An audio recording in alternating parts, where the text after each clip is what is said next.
سبيل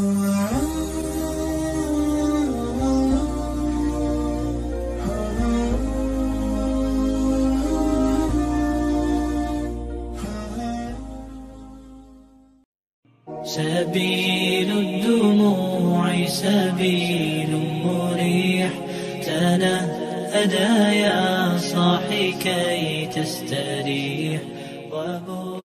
السلام عليكم ورحمة الله وبركاته.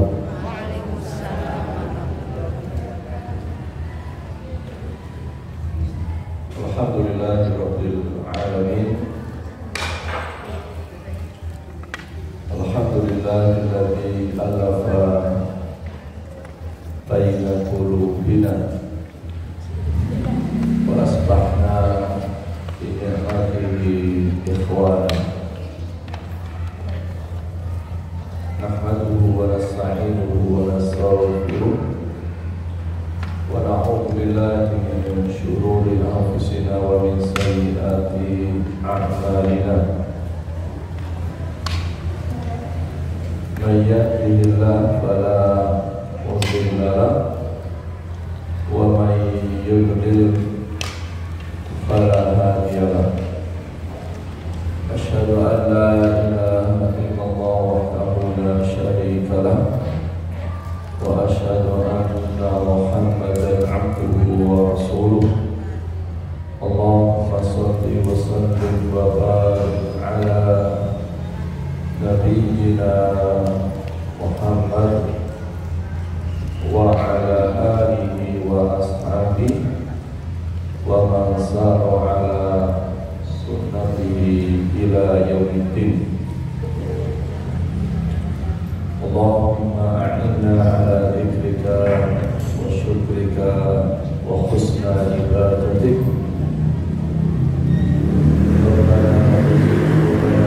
ربنا بيننا وهب لنا من لدنك رحمة إنك أنت الوهاب.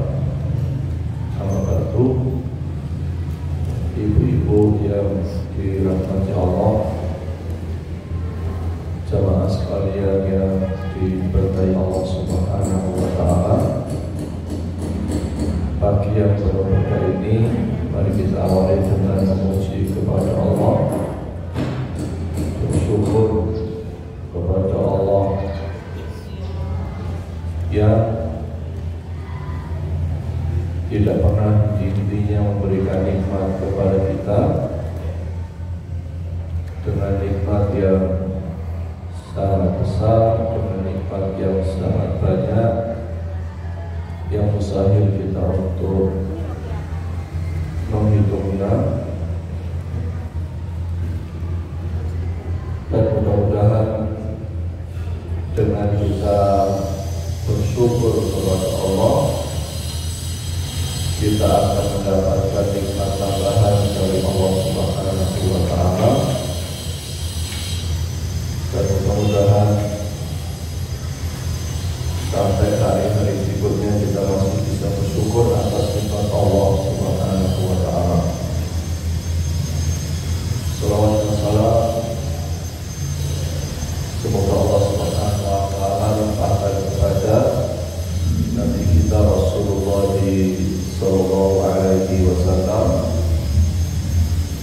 Allah limpahkan pula kepada keluarga beliau, keluarga Rasulullah Sallallahu Alaihi Wasallam, kepada para sahabat-sahabat beliau Sallallahu Alaihi Wasallam, dan kepada semua orang, dan termasuk kita yang berusaha mengikuti sunnah beliau Sallallahu Alaihi Wasallam. Dan semoga kita semua nanti bisa berjumpa dengan Nabi Sallallahu Alaihi Wasallam, bersama dengan beliau di surga terbaik, di Firdaus. Amin ya Rabbal Alamin. Ibu-ibu yang dirahmati Allah Subhanahu wa Ta'ala, insyaallah pagi ini melanjutkan kajian kita sebulan yang lalu ya, tentang doa malaikat ya. Insya Allah sebulan yang lalu doa malaikat, amalan yang akan mendapatkan doa malaikat yang telah kita pahami, yaitu tidur dalam keadaan bersuci, ya. Jadi ibu-ibu sekalian, satu, kalau ingin mendapatkan doa malaikat, pastikan sebelum tidur selalu bersuci, ya, berwudu, atau kalau tidak ada air, tayamum, ya. Dan mudah-mudahan kita bisa mengamalkan sunnah Nabi SAW ini, karena sungguh kita akan rugi, ya, rugi besar kalau kita tidak mengamalkan sunnah yang mudah, amalan yang ringan, tetapi fadilahnya sangat besar. Jadi sangat rugi besar kalau ada amalan ringan, ya, amalan mudah tapi fadilahnya besar, lalu tidak kita amalkan. Termasuk kemudian keluarga kita, anak-anak kita, orang-orang di rumah kita hendaknya selalu mengamalkan sunnah Nabi, yaitu berwudu sebelum tidur. Yang kedua yaitu menjenguk orang sakit, ya, menjenguk orang sakit yang ada fadilah lebih luar biasa, ya. Kalau kita tidur itu didoakan satu malaikat, tapi kalau menjenguk orang sakit didoakan oleh 70.000 malaikat. Didoakan 70.000 malaikat.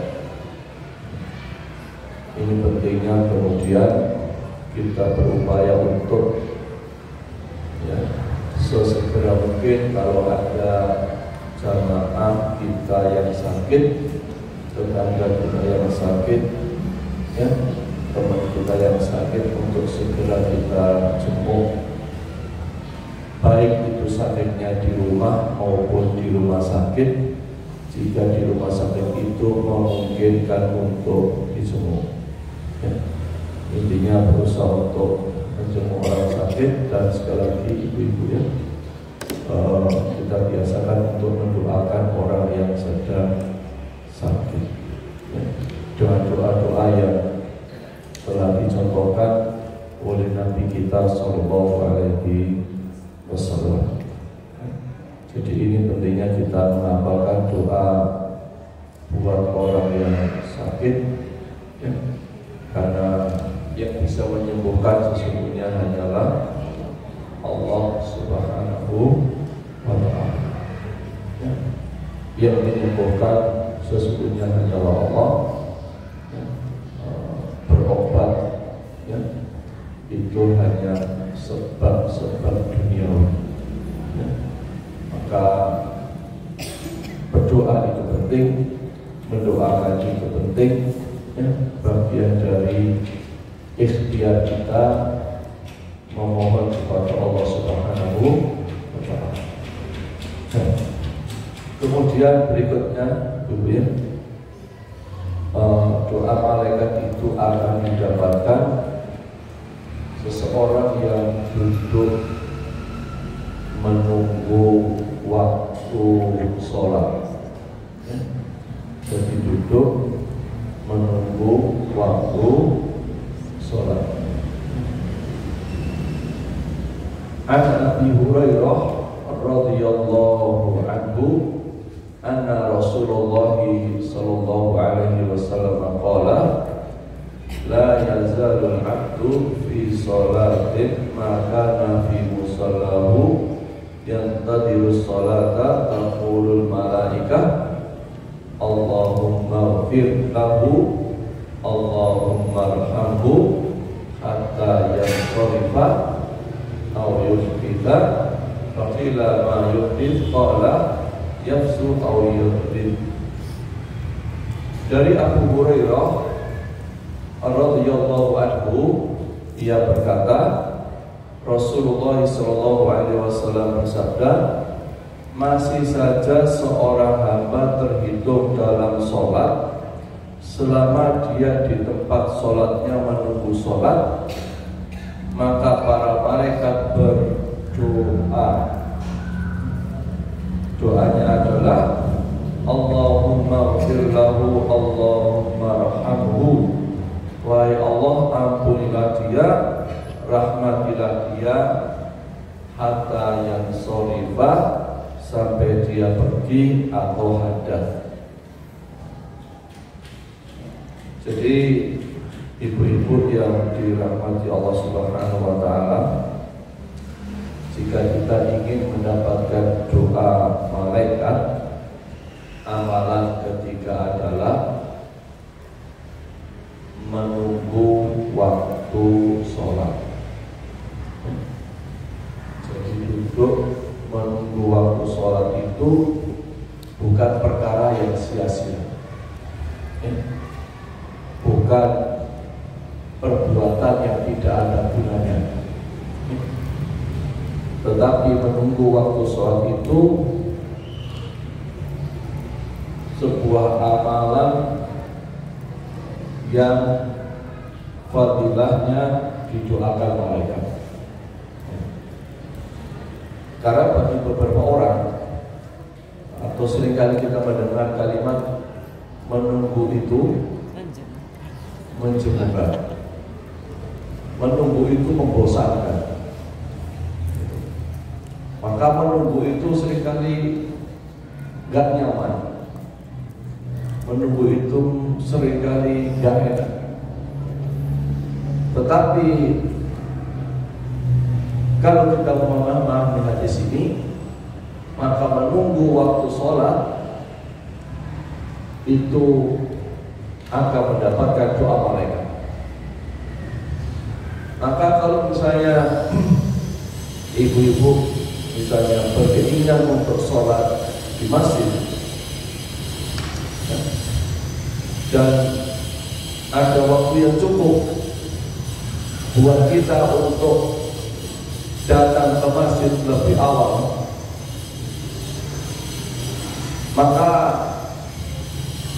kita akan mendapatkan doa malaikat ini. Sama-sama misalnya di rumah kita menunggu azan, di rumah menunggu azan, dibandingkan kita ke masjid juga sama-sama menunggu untuk kita sholat fardu, maka yang lebih utama adalah datang ke masjid menunggu waktu azan atau waktu sholat. Karena saat kita benar-benar meniatkan ke masjid atau ke mushola untuk menunggu waktu sholat, maka ketika itulah kemudian kita akan mendapatkan doa dari malaikat.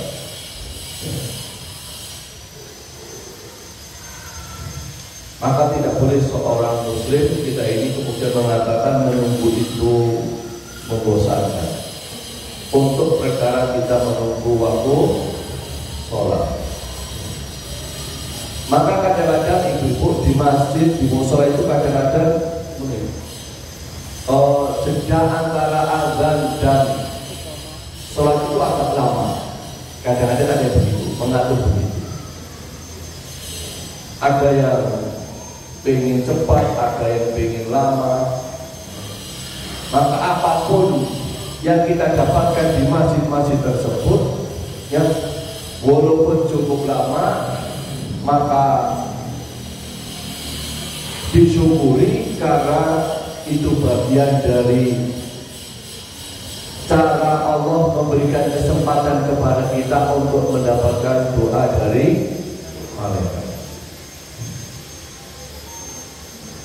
Maka ini pentingnya datang lebih awal ya, ketika kita mau menjalankan sholat ya.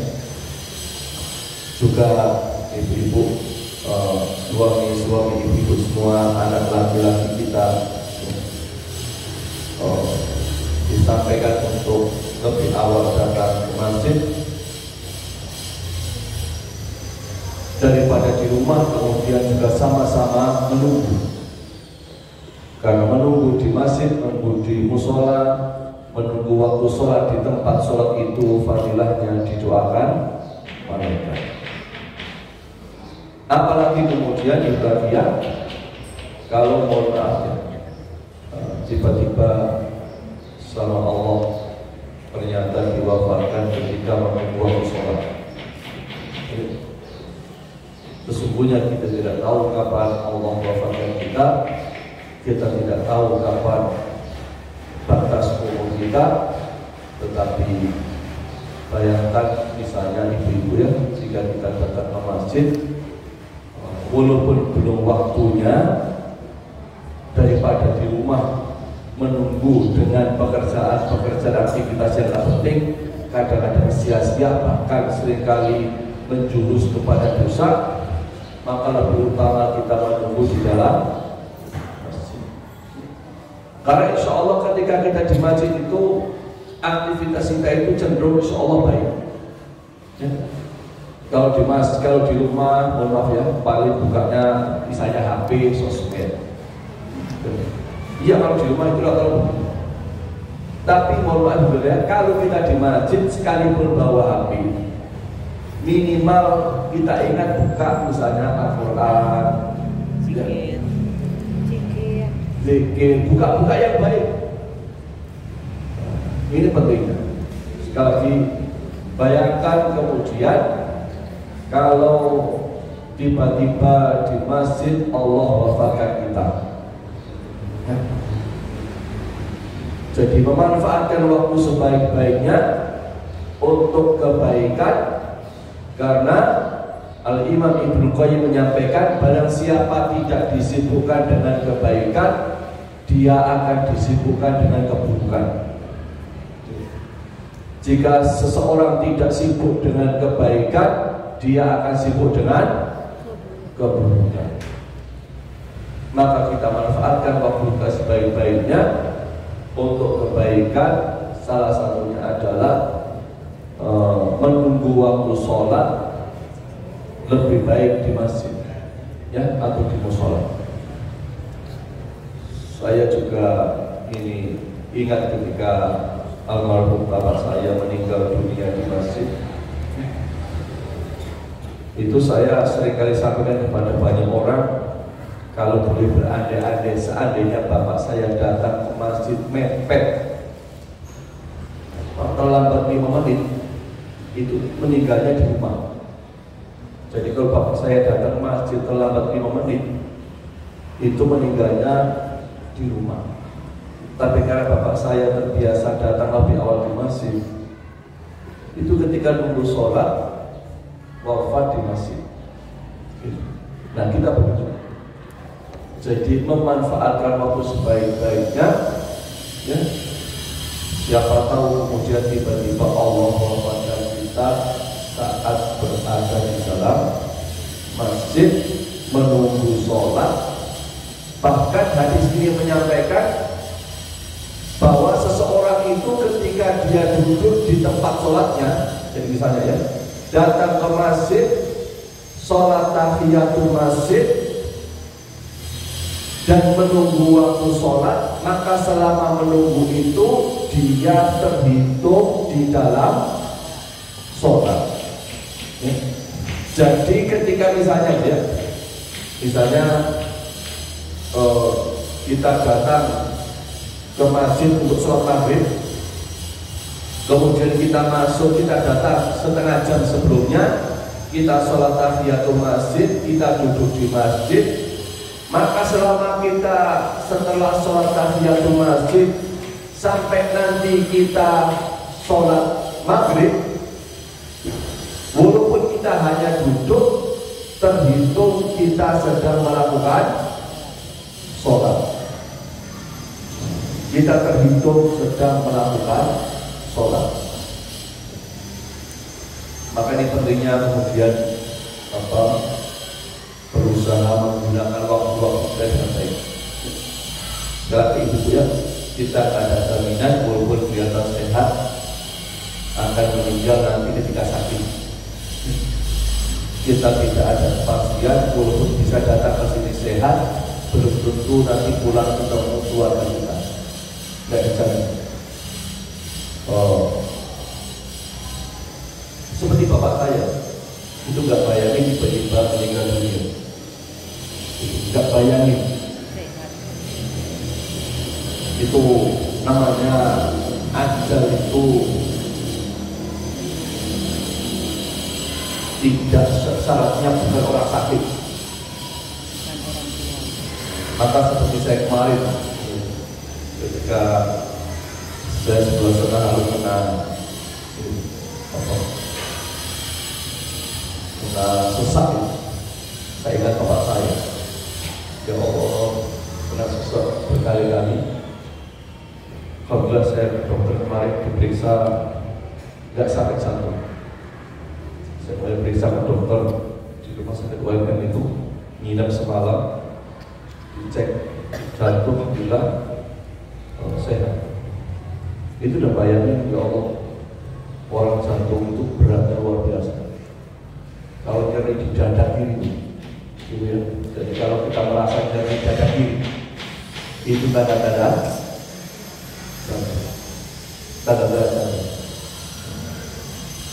Itu kalau ada yang sakit ya segera diperiksakan. Ibu tanya bapak-bapak jangan, karena orang laki-laki itu seringkali kalau sakit itu nggak pernah cerita. Jadi suami ibu itu boleh jadi sakit tapi seringkali nggak cerita. Nah, kita itu anak-anak bapak saya itu sakit sebenarnya sudah lama ternyata nggak pernah cerita. Dia cerita sakit yang menjelang beliau meninggal dunia baru cerita kalau kena jantung. Bercerita dulu berkali-kali ke Banyuwangi, di tengah jalan kabur, ke Lumajang, waktu di masjid sedang nunggu kabur. Nah kita pernah tahu. Jadi ibu ya, kalau ada keluarga kita, terutama laki-laki itu seringkali menyembunyikan sakit, nggak pengen kelihatan sakit, ingin tampil di keluarga seakan-akan sehat sekaligus. Padahal banyak laki-laki yang sakit tapi pura-pura sehat. Laki-laki istilahnya apa ya? Kayak nggak pengen kelihatan lemah, pengen kelihatan gagah, pengen kelihatan kuat, padahal sebenarnya sakit. Nggak pengen kelihatan apa ya, kayak cengeng gitu, nggak pengen lagi. Nah, apapun kondisinya laki-laki itu pengen dianggap, oh, saya ini sehat, saya ini kuat, saya ini gagah, saya ini hidup. Jadi penting mengetahui kondisi diri, jangan sampai kemudian sakitnya parah. Ya.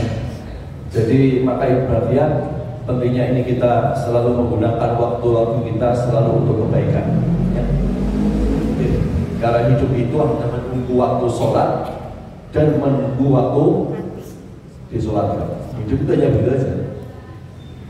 Menunggu waktu sholat dan menunggu waktu disolatkan. Hanya dua saja. Maka bayangkan kalau kita menunggu waktu sholat di tempat-tempat yang baik, ya, menunggu waktu sholat di tempat-tempat yang berkah, menunggu waktu sholat di tempat-tempat yang mulia, dan ketika Allah wafatkan kita, Allah wafatkan kita dalam kondisi terbaik. Ya. Kemudian yang kedua,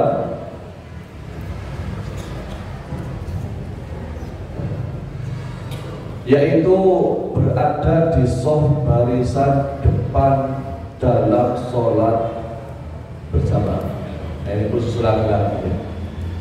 Kalau ibu kan sholatnya harus di belakang. Shaf wanita paling baik di belakang. Kalau soft laki-laki terbaik itu di depan. Nah, maka buat suami-suami kita, anak laki-laki kita, ya, sampaikan nasihat ibu-ibu, ingatkan keluarga kita yang laki-laki, ketika sholat hendaknya berusaha mendapatkan soft paling depan. Karena saya kemarin jujur hati takmir, ada takmir jujur hati itu. Kalau waktunya terutama waktu sholat Jumat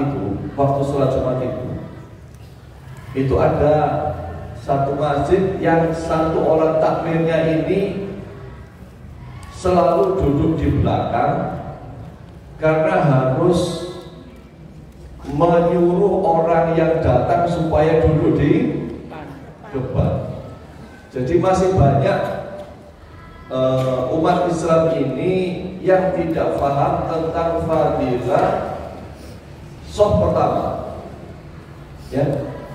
Sehingga ketika datang ke masjid itu ya nggak berusaha untuk duduk di depan, duduknya di belakang, kanan, kiri, di tengah. Kadang-kadang ada pilar itu pengen di senden gitu. Iya, rata-rata begitu. Pokoknya pengen cari tempat duduk yang nyaman buat dia, tetapi melupakan fadilah doa malaikat shaf pertama. Sampai segitu ada takmir yang kemudian khusus menyuruh orang untuk duduk di depan. Itu kan kemudian kita pahami ternyata banyak di antara kita yang belum paham tentang fadilah shaf pertama. Bayangkan, ini tidak hanya doa malaikat tapi kemuliaan dari Allah. Kata Nabi, qala Rasulullah SAW, Inna Allaha wa malaikatahu yusalluna ala shafil awal. Sesungguhnya Allah dan malaikatnya bersolawat atas orang yang di shaf pertama. Jadi ketika Allah Subhanahu wa Ta'ala bersolawat, itu artinya Allah memuliakan, ya. Tetapi ketika malaikat bersolawat, itu malaikat mendoakan. Jadi Allah memuliakan orang yang duduk di shaf pertama, dan malaikat mendoakan orang yang di shaf pertama. Ini pentingnya mencari fadilah sholat berjamaah shaf pertama. Dan ibu-ibu yang berbahagia, banyak curhatan taklim masjid itu juga kalau sholat Jumat itu banyak yang datangnya terlambat. Bahkan kadang-kadang khutbah kedua barusan datang, ya. Maka diingatkan anak-anak kita, anak laki-laki kita, suami kita ini, usahakan segera datang ke masjid untuk sholat Jumat, ya.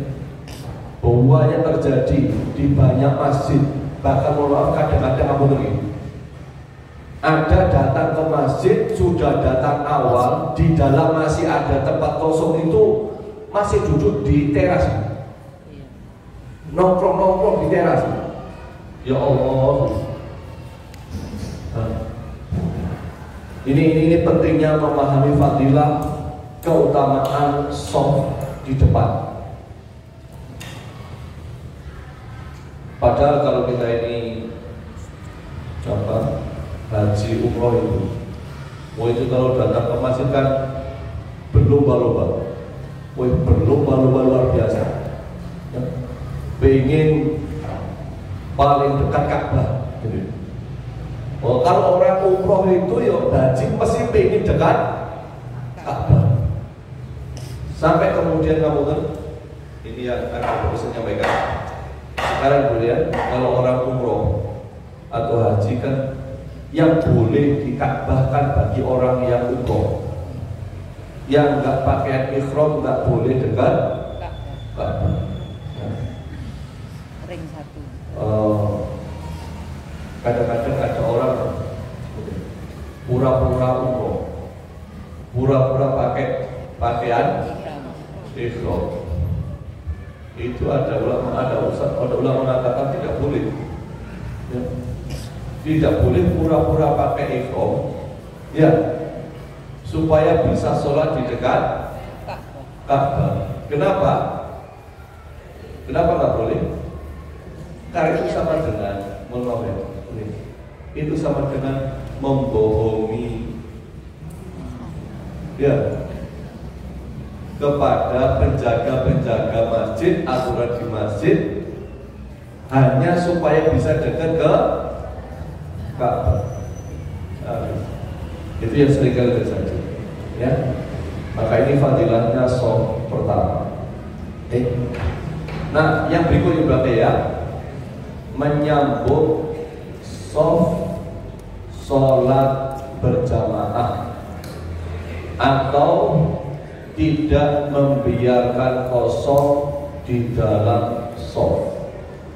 Ya.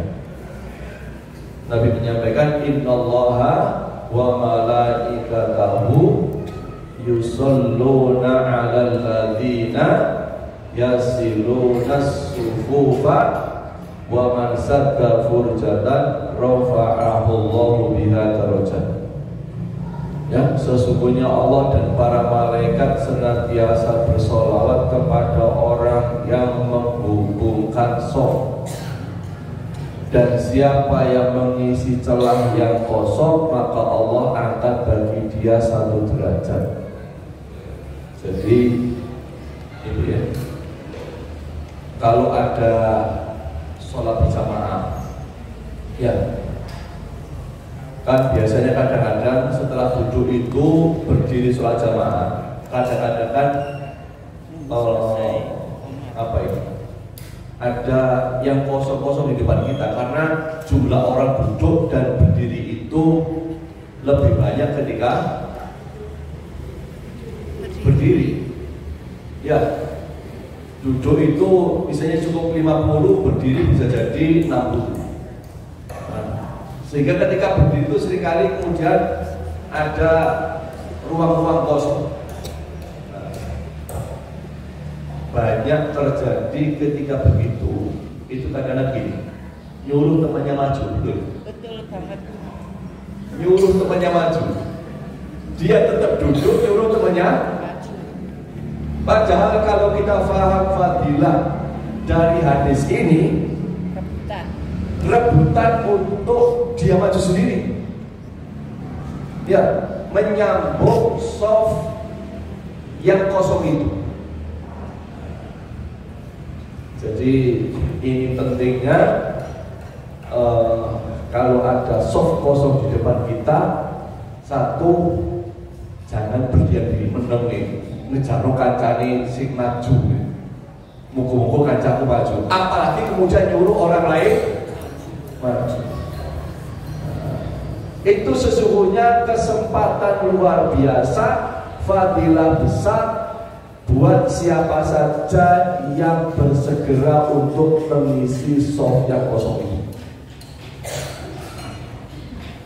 Atau kadang-kadang bawa sajadah, ya, karena bawa sajadah tidak mau maju, pengen tetap di tempat sajadahnya itu. Kadang-kadang begitu. Ya, diangkat saja sajadah, gak apa-apa, maju bawa sajadahnya, pindah di depan, memenuhi shaf di depannya.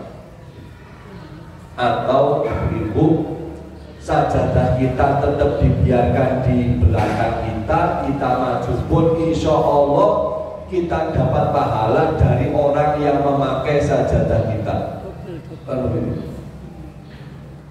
Makanya kan banyak orang itu ketika ketika nyumbang sajadah itu pengen ditaruh di mana? Di masjid di mana? Imamat. Jadi banyak orang itu sampai di bermasjid itu sampai sajadahnya tumpuk-tumpuk gitu. Iya, sampai tumpuk-tumpuk. Ada pernah beberapa cerita saya dapatkan, ada masjid itu yang sudah ada karpetnya, itu ketika ada karpet baru yang lama nggak dipindah, tetap di situ ditumpuk gitu. Tapi intinya Ibrahim, jika kita ke masjid bawa sajadah, ya bawa sajadah, dan di depan kita ada yang kosong, silakan angkat sajadahnya pindah di depan, atau dibiarkan sajadah kita nggak apa-apa, biar digunakan orang, kita mengusul yang di depan. Jangan sampai berdiam diri menunggu orang lain maju, apalagi menyuruh orang maju lalu kita diam di tempat kita. Jadi segera isi soft di depan kita yang kosong, ya. Karena fadilahnya, ya, di samping didoakan malaikat, ya, Allah angkat bagi dia 1 derajat. Jadi akan dimuliakan oleh Allah 1 derajat. Maka semakin sering kita mengisi soft yang kosong, maka semakin tinggi derajat kita diangkat oleh Allah Subhanahu wa ta'ala. Jadi kalau sering kita ngisi celah kosong, rajin ngisi celah kosong, itu kan derajat kita semakin mulia, semakin tinggi. Ini penting. Nah, yang berikutnya, ibu-ibu rahimakumullah, jika ibu-ibu misalnya ke masjid dan bawa sajadah, maka jika menggunakan sajadah, misalnya ada beberapa orang semuanya pakai sajadah, itu kan sajadah kita rata-rata besar-besar. Maka jangan sampai ada kebiasaan satu orang di satu sajadah, yang kedua sajadah beda, sehingga ini longgar. Rata-rata kita begitu, sajadah yang besar. Kenapa sajadah kita besar? Rata-rata sajadah kita itu banyak ukuran orang-orang Saudi sana, orang-orang besar-besar tubuhnya. Nah ini orang kecil, ya, tidak butuh sajadah yang besar. Jadi kalau pas kita bawa sajadah besar, maka pastikan tidak terjadi kelonggaran di soft kita sholat itu. Ya, kasih kesempatan orang untuk juga menggunakan sajadah kita untuk sholat. Ya. Ini pentingnya kita paham, karena ada beberapa orang yang begitu. Ya. Insya Allah juga pahalanya besar, ya, kalau kita memberi kesempatan orang untuk pakai sajadah kita. Apalagi sekarang sudah ada COVID, nggak perlu takut ketularan COVID, sudah nggak ada lagi. Ya. Nah, ini pentingnya, ini masalah soft kosong ini. Ya. Jadi bayangkan kalau sholat itu rapat, ya, itu masya Allah luar biasa. Softnya rapi, ya, itu kan indah luar biasa. Ya. Maka Islam itu mengajarkan kita untuk kemudian softnya rapi, tertib, ya, disiplin. Ya. Itu Islam mengajarkan kita begitu. Jangan sampai ada celah-celah di antara sholat ketika kita berjamaah, tetapi Ibu Ibrahim, ya, jangan sampai kemudian ada celah kosong kayak Panji Gumilang. Oh iya, jarak. Nah, Panji Gumilang itu dia mengatakan jangan sampai ada di jarakkan itu karena khawatir bau orang yang sholat mengganggu sebelahnya. Ya, itu Panji Gumilang, Indramayu itu. Nah itu begitu. Padahal kita sudah ada tuntunan bahwa ada makanan yang harus dihindari ketika orang mau sholat. Di antaranya makanan apa? Bawang. Bawang, apa lagi? Pete, ya, jengkol. Ini tuh dihindari, ya. Jangan sampai kemudian mengganggu kanan kiri kita. Ya. Jadi intinya kalau kita sholat, kalau kosong, apalagi kalau ibu-ibu nanti misalnya umroh haji, Ya, itu terutama di lantai 2, lantai 3. Karena habis pakai orang tawaf lalu kemudian orang natasof. Ya, jadi orang sholat itu kemudian natasof tiba-tiba itu mesti banyak terjadi soft-soft yang kosong. Itu segera isi soft, satu soft, karena fadilahnya sangat luar biasa. Oke. Kemudian yang keenam, doa malaikat itu, para malaikat mengucapkan amin ketika seorang imam selesai membaca Al-Fatihah. Ya. Idza ammanal imamu fa'aminu fa innahu man wafaqa ta'minuhu ta'minal malaika ghufira lahu ma taqaddama min dzambi. Ya. Apabila imam mengucapkan amin, maka ucapkanlah amin. Karena siapa yang mengucapkan amin ya bersamaan dengan ucapan amin para malaikat, ya, jadi malaikat juga mengucapkan amin. Jadi ketika sholat itu yang baca amin tidak hanya yang sholat imam dan makmum, tapi juga malaikat yang hadir di situ mengaminkan doa-doa yang ada di dalam surat Al-Fatihah. Ibu ya, Al-Fatihah itu juga banyak berisi doa-doa. Ya, misalnya ihdinas siratal mustaqim. Ya Allah, tunjukkan kami ke jalan yang lurus. Itu diaminkan juga oleh malaikat. Itu artinya seseorang yang sholat itu didoakan malaikat. Lebih khusus lagi, siapa yang ucapan aminnya bersamaan dengan ucapan amin para malaikat, ghufira lahu ma taqaddama min dzambi, akan diampuni dosa-dosanya yang telah lalu. Kalau ini diampuni dosa yang telah lalu, kita ingat amalan apa? Puasa Ramadan. Seseorang yang puasa Ramadan imanan wahtisaban selama sebulan, ya, puasa selama sebulan 30 hari, itu diampuni dosanya yang telah lalu. Ini ada amalan ringan, amalan mudah, amalan gampang, tidak perlu 30 hari, ya, tidak perlu nahan makan minum pak subuh sampai maghrib. Ya, cukup kita berusaha khusyuk ketika sholat dan membaca amin. Jika amin kita bersamaan dengan aminnya malaikat, dosa-dosa kita sebanyak apapun yang telah lalu diampuni oleh Allah. Bayangkan, luar biasa. Ini sangat ringan, mudah banget dibandingkan Ramadan yang sebulan, dibandingkan puasa yang subuh sampai maghrib, berlapar-lapar, berhaus-haus, cukup sholat jamaah.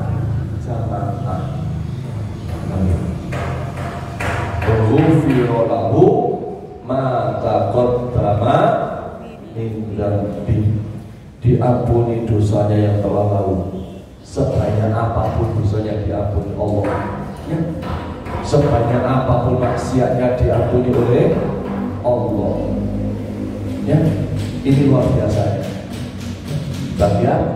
tapi kalau baca amin, bacanya yang betul, ya. Kenapa? Kalau bacanya amin, ya, pendek semua, itu artinya aman. Kalau bacanya amin, itu artinya jujur. Kalau bacanya amin, meminta perlindungan, maka bacaannya benar adalah amin. Hanya panjang, minnya panjang. Oke? Tapi jangan ada yang ini bukan pilpres dulu. Ampun, jangan sampai putus. Ini serius, ini khusus bacaan sholat ya. Ya, jarak punya dengan pilpres. Ya.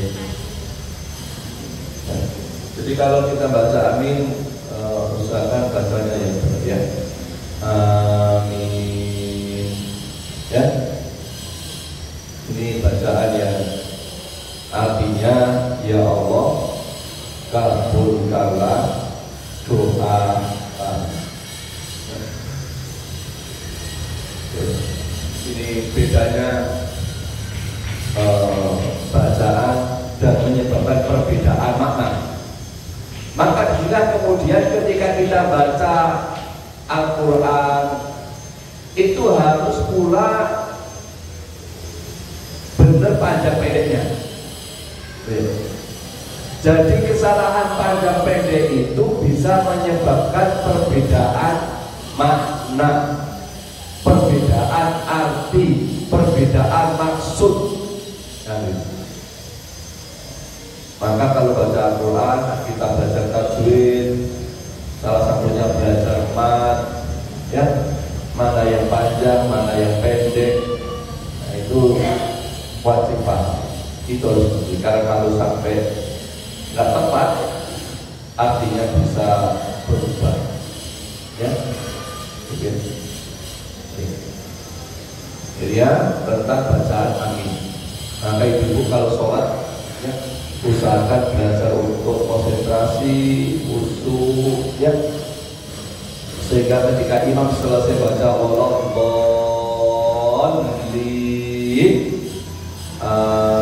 amin, ya, bacanya benar-benar berdoa, bukan sekedar ngomong amin, tapi hati kita berdoa, ya Allah kabulkanlah doaku ketika tadi ada kita baca surat Al-Fatihah. Ya. Jadi amin itu permohonan kepada Allah agar doa-doa kita ketika sholat diijabah oleh Allah Subhanahu wa Ta'ala. Dan doa yang luar biasa di Al-Fatihah itu adalah salah satunya ihdinas siratal mustaqim. Ya.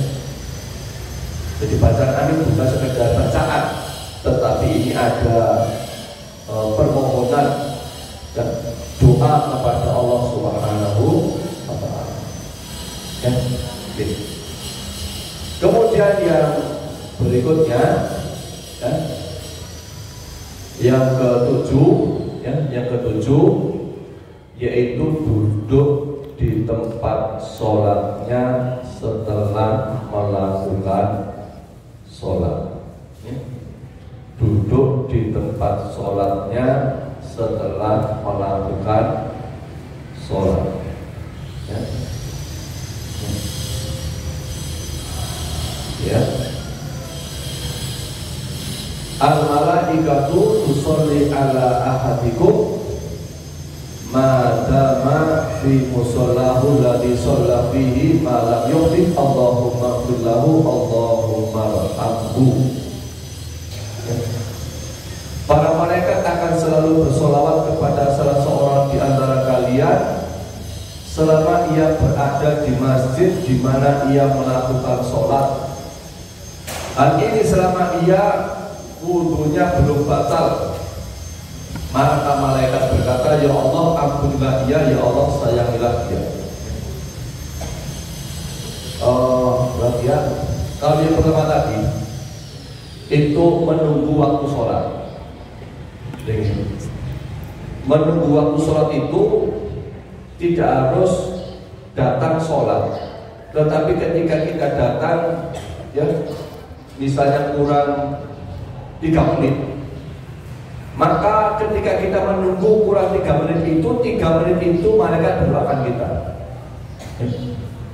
Tapi ini juga yang luar biasa, kalau kita datang ke masjid untuk sholat, lalu sebelumnya kita awali dengan sholat sunnah, maka selama kita menunggu, selama apapun, sepanjang apapun kita menunggunya, malaikat itu mendoakan kita.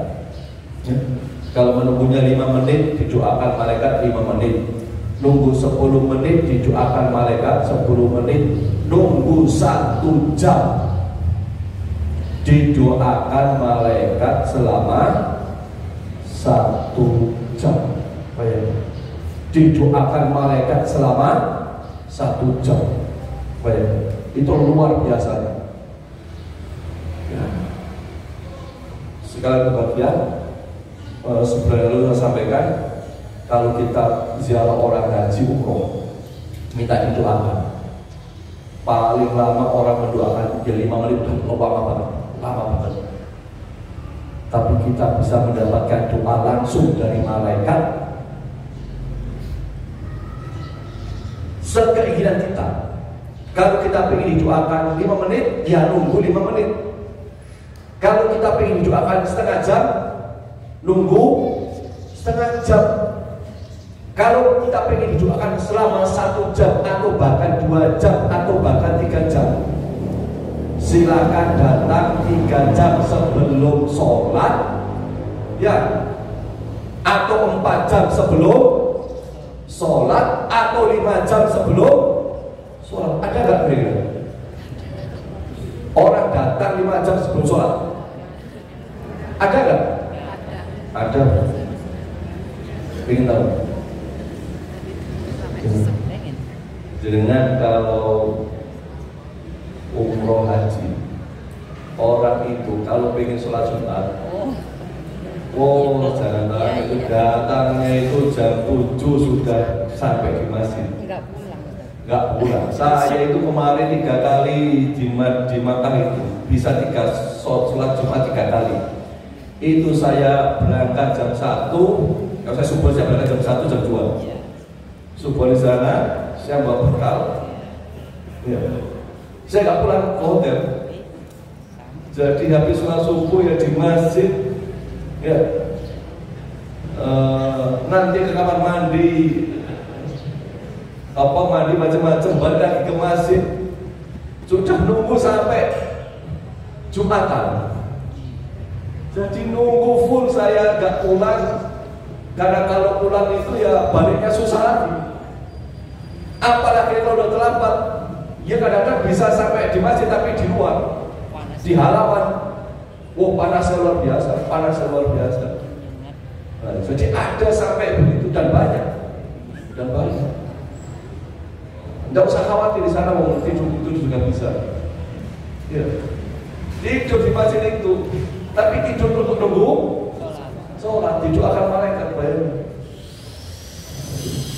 Itu luar biasa. Nah, itu nikmatnya menunggu waktu sholat itu, tidur didoakan malaikat kan begitu. Tidur didoakan malaikat. Di sana itu zuhurnya jam 12:30. Ya mulai subuh sudah nunggu Jumatan. Pokoknya intinya niatnya nunggu Jumatan.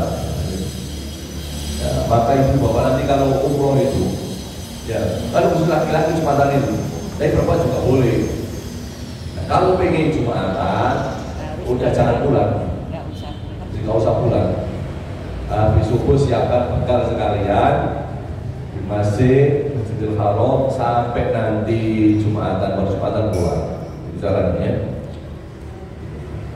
Oke, ini pentingnya duduk di tempat sholat setelah melakukan sholat. Oke. Kemudian berikutnya, ini kan maka di masjid itu banyak.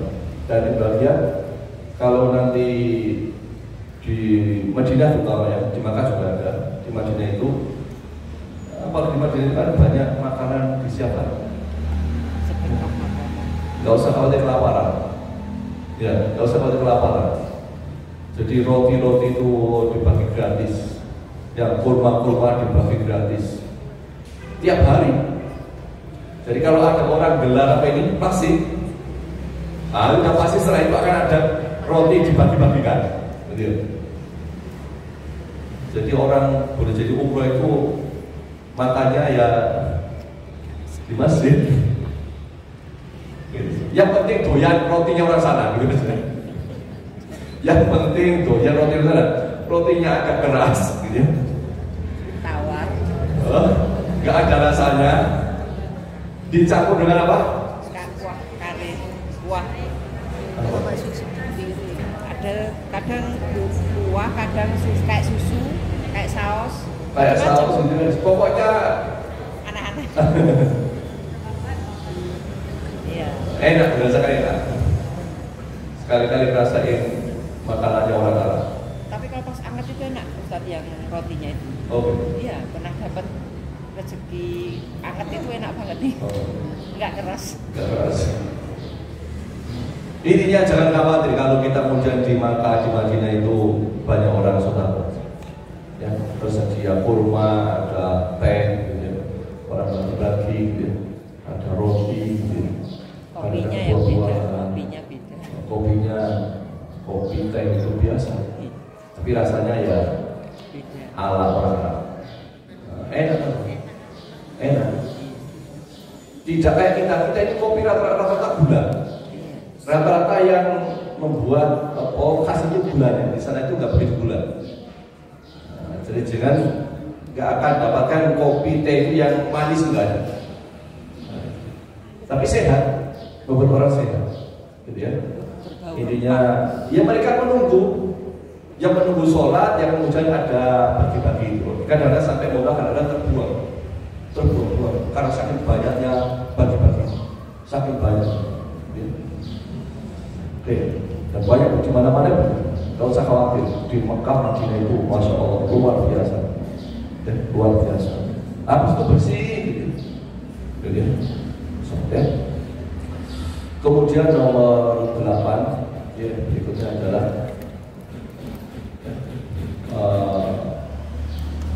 sholat subuh dan asar secara berjamaah ya. Para malaikat malam dan malaikat siang yata'aqabuna fikum, malaikatun bil laili wa malaikatun bin nahari wa yajtami'una fi sholatil fajri wa sholatil asri thumma ya'rujul ladina batu fikum fayas'aluhum wa huwa a'lam bihim kaifa taraktum ibadi wa yaquluna taraknahum wa hum yusalluna wa atainahum wa hum yusalluna. Ya, para malaikat malam dan malaikat siang silih berganti mendatangi kalian. Nah, jadi malaikat itu ada shiftnya. Dan mereka berkumpul saat sholat subuh dan asar. Nah, jadi gantinya itu pas sholat subuh dan asar. Kemudian malaikat yang menjaga kalian naik ke atas hingga Allah Ta'ala bertanya kepada mereka. Dan Allah lebih mengetahui keadaan mereka para hambanya. Dalam keadaan bagaimana kalian tinggalkan hamba-hambaku? Para malaikat menjawab, kami tinggalkan mereka dalam keadaan mendirikan sholat. Begitu juga kami mendatangi mereka, mereka sedang mendirikan sholat. Jadi malaikat itu bergantian ketika sholat asar dan subuh. Ini sholat yang berat. Ya, kenapa sholat subuh itu berat? Ya, sholat asar juga sholat yang seringkali dilalaikan. Ya. Sholat asar itu kan kadang-kadang kita punya pekerjaan, diundur-undur. Sholat subuh itu ketika baru bangun itu berat. Ya. Itu bahkan luar biasanya sholat subuh dan sholat asar. Ya, maka jangan sampai kita kehilangan sholat subuh kita, juga sholat asar kita, karena ini ibadah yang luar biasa. Kemudian ke-9 ya, ini yang sering kali kita amalkan insyaallah, mudah-mudahan orang yang mendoakan saudaranya tanpa sepengetahuan orang yang didoakan, ya, mendoakan diam-diam, ya, mendoakan secara rahasia, mendoakan secara sembunyi-sembunyi, ya. Nabi menyampaikan dakwatul mar'il muslim li akhihi bi dhahril ghaib mustajabatun inda ra'sihi malakun muwakkalun kullama da'a li akhihi bi khairin qala al-malak al-muwakkalu bihi amin wal walaka bimiflin. Doa seorang muslim kepada saudaranya di saat saudaranya tidak mengetahuinya adalah doa orang yang mustajab. Di sisi orang yang mendoakan saudaranya ini ada malaikat yang bertugas mengaminkan doanya. Tatkala dia mendoakan saudaranya dengan kebaikan, ya, doa kebaikan, malaikat tersebut akan berkata amin, ya, malaikat tersebut akan berkata amin, engkau akan mendapatkan semisal dengan saudaramu tadi. Oke, jadi ibu, doa rahasia, doa diam-diam, doa sembunyi-sembunyi, ya, doa dikala kita bersepi-sepi kepada saudara kita, itu ada malaikat ikut mendoakan kita. Jadi kalau ingin didoakan malaikat, ya, yang sering-sering mendoakan saudara kita tanpa diketahui bahwa kita sedang mendoakan, ya. Boleh pula kita mendoakan di depannya, boleh kemudian kita ngabarkan kita sedang mendoakannya, ya. Tetapi juga cari kesempatan kita mendoakannya tanpa diketahui. Misalnya saya tadi malam, ya, didoakan teman saya umroh, dan tadi malam didoakan teman saya umroh, dikirim ke saya. Itu doa yang baik, doa manfaat, ya. Tetapi lebih luar biasa mustajabnya saat mendoakan dan tidak diberitahukan. Maka ibu-ibu kalau kemudian misalnya, ya, kita ada punya teman 4, ya, kita teman 4, ada teman kita yang satu sudah umroh, lalu teman kita satu didoakan dikirim kepada dia, kita tidak ada kiriman itu. Maka boleh jadi teman kita mendoakan kita tanpa ngasih tahu kita karena pengen doanya mustajab. Maka jangan sungguh, lah kok koncoku dibuka nomor, ya, iya pun, ya. Ada begitu. Saya tadi malam itu dikirim teman saya umroh, didoakan di sana di Ka'bah. Ya, kita sampaikan terima kasih bapak-bapak. Nah, jadi kalau kemudian ada orang mendoakan saudaranya tanpa ngasih tahu, tanpa ngirim pemberitahuan, itu yang luar biasa. Kenapa? Itu tanda keikhlasan. Ya. Kadang-kadang begini, orang kirim doa, mendoakan lalu dikirim. Itulah karena diantaranya ingin mengabarkan bahwa saya peduli Anda, saya perhatian Anda, saya gitu. Tapi kalau orang mendoakan tanpa ngasih tahu, berarti benar-benar ikhlas, tidak berharap apa-apa, dia benar-benar cinta kepada Allah Subhanahu wa Ta'ala. Jadi itu, ya, kalau ada teman saudara mau umroh atau haji, silakan kita didoakan, ya. Tapi jangan berharap aku lek didoa, aku lek dikirimi berarti didoa, no. Lek gak dikasih kabar berarti gak didoakan, jangan begitu, ya. Yakin saja bahwa kalau kita sudah minta didoakan pasti didoakan walaupun tidak kasih kabar kita, ya. Itu saya dikasih kabar sama saya, dia kasih tulisan, ya, buat Pak Arif dan istri saya doakan di Ka'bah. Baru tadi malam saya buka jam 9 malam. semoga bla begitu. Aduh, ya. Terima kasih didoakan, alhamdulillah, mudah-mudahan tidak berkat Allah. Kan beda tulisan di kertas, di foto di depan Ka'bah begini, jepret, ya, lalu dikirimkan. Itu trennya sekarang begitu, lalu dikirim kepada orang yang didoakan. Maka kalau kita tidak dikirim begitu, sepanjang kita pernah minta didoakan, yakinlah kita didoakan dan itu lebih baik daripada dia berdoa lalu dikirimkan kepada kita. Ya, maka harus husnuzon. Dan kalau kita mendoakan orang lain, silahkan misalnya dengan kayak begitu ditulis di kertas, di foto depan Ka'bah, dikirimkan nggak apa-apa. Tapi setelah itu berdoalah di waktu yang lain, nggak usah dikasih kabar. Jadi ada doa yang kita sampaikan, ada doa yang tidak kita sampaikan supaya doanya mustajab. Itu caranya.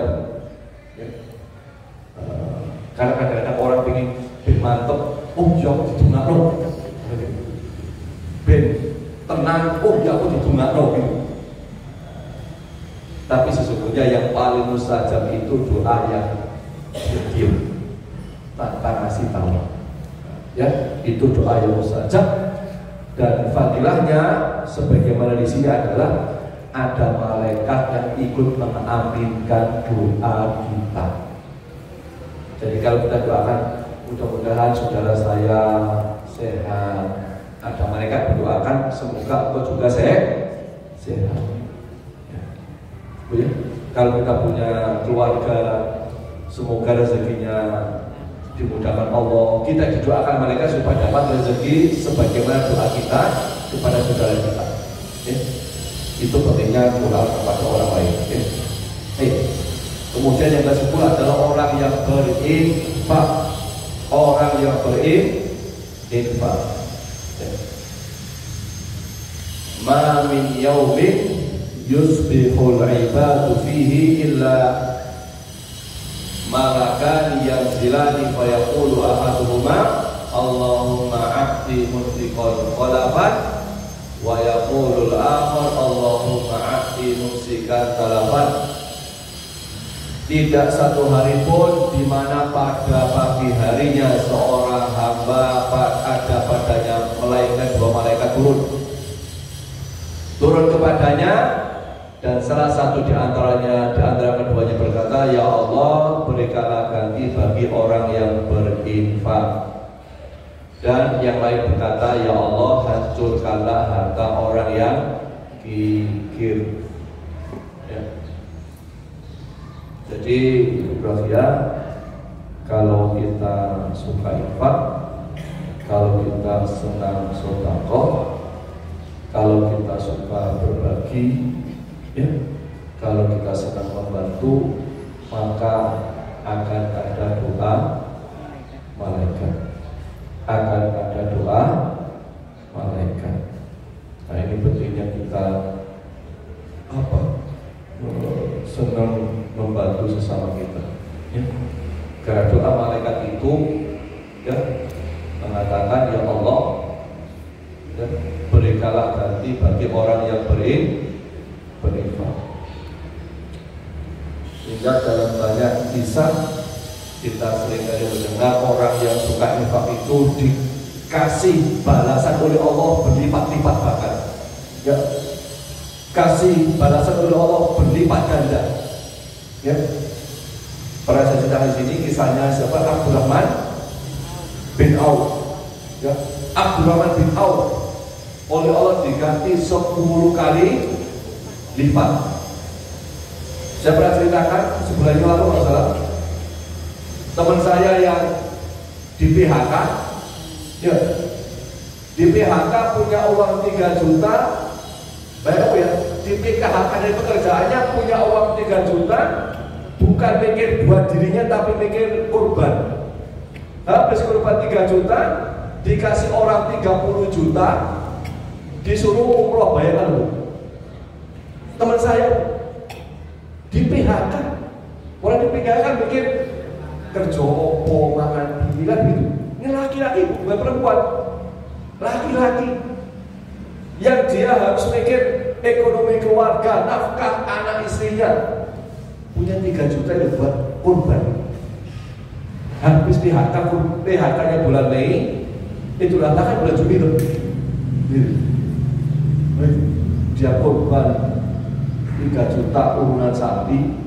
Tidak lama berikutnya orang datang ke dia bawa kresek isi uang 30 juta, disuruh daftar umroh. Kalau ganti tunai 10 kali lipat di dunia. Maka kalau ibu punya harta, punya rezeki, jangan khawatir, ya. Insya Allah apa yang kita berikan itu diganti oleh Allah Subhanahu wa Ta'ala, bahkan berlipat-lipat, ya, berlipat-lipat, ya. Maka kalau ada rezeki, ada kemudahan, berinfaklah insya Allah. Kemudian yang ke-11, orang yang sedang makan sahur, ya. As-sahuru akluhu barakah fala tad'uhu walau ayyajra'a ahadukum jur'atan min ma'in fa innallaha wa malaikatahu yusalluna alal mutasakhirin. Makan sahur adalah makanan yang penuh dengan keberkahan. Maka janganlah engkau meninggalkannya, walaupun salah seorang di antara kalian hanya meminum seteguk air. Karena sesungguhnya Allah dan para malaikatnya bersolawat kepada orang yang makan sahur. Jadi malaikat bersolawat kepada orang yang makan sahur. Jadi kalau kita mau puasa, sunnahnya harus sahur. Puasa Ramadan, puasa Senin Kemis. Bahkan apa tuh? Saya pernah nyoba di pondok kita itu yang diwajibkan itu puasa Senin Kemis. Tapi masya Allah ada beberapa santri itu puasa daun. Baik, kelas 1 SMP, kelas 2, kelas 3 ada beberapa belasan anak itu puasa daun.